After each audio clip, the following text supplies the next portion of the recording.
आपुलकीचं आणि चवीचं नातं 75 वर्षांचं.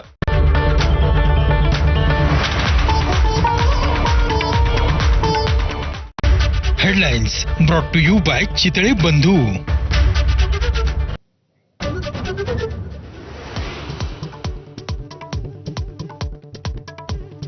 पहलगाम हल्ल्यातील संशयित दहशतवादी आसिफ शेख आणि आदिल घुरीचं घर स्फोटात उद्ध्वस्त. आसिफ आणि आदिल या दहशतवाद्यांच्या घराची झडती घेताना संशयास्पद वस्तूंचा स्फोट.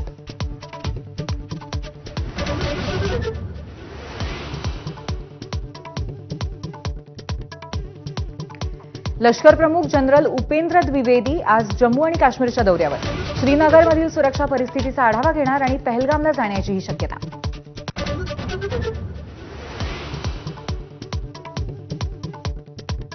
लोकसभा विरोधी पक्षनेते राहुल गांधी आज जम्मू काश्मीर दौऱ्यावर. अनंतनागमध्ये घेणार पहलगाममधल्या दहशतवादी हल्ल्यातल्या जखमींची भेट.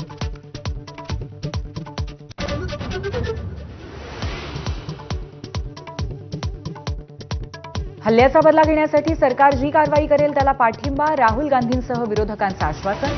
पाकिस्तानवर निर्बंध घालण्याच्या भूमिकेलाही विरोधकांचं समर्थन.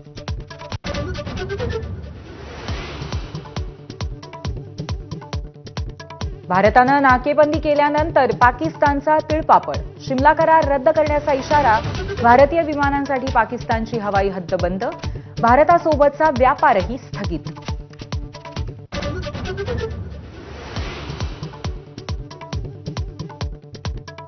पैशांचा पाऊस पाडण्याची बतावणी करून भोंदू बाबाकडनं 3 अल्पवयीन मुलींचं लैंगिक शोषण. नागपुरातील धक्कादायक घटना.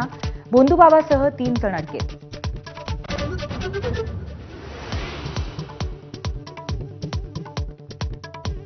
मुंबईकरांना लोकल, मेट्रो, मोनोरेल आणि बेस्टचा प्रवास एकाच तिकिटावर करता येणार. मुख्यमंत्री देवेंद्र फडणवीसांची माहिती. मे महिन्यामध्ये 1 तिकीट सुविधा सुरू होण्याची शक्यता.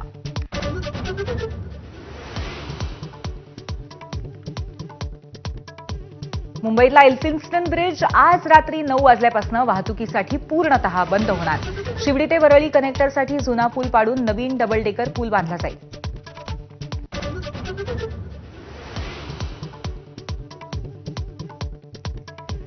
कुमारमंगलम बिर्ला यांना लता मंगेशकर सन्मान. सुनील शेट्टी, सचिन पिळगावकर, शरद पोंक्षे, सोनाली कुलकर्णी यांचा मास्टर दीनानाथ मंगेशकर सन्मान करून गौरव.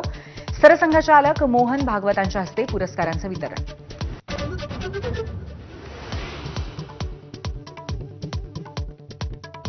आयपीएलमध्ये अटीतटीच्या सामन्यात रॉयल चॅलेंजर्स बँगलोरचा विजय. राजस्थान रॉयल्सवरती 11 धावांनी मात आणि बँगलोरच्या विजयामध्ये जॉश हेझलवूड चमकला. Headlines brought to you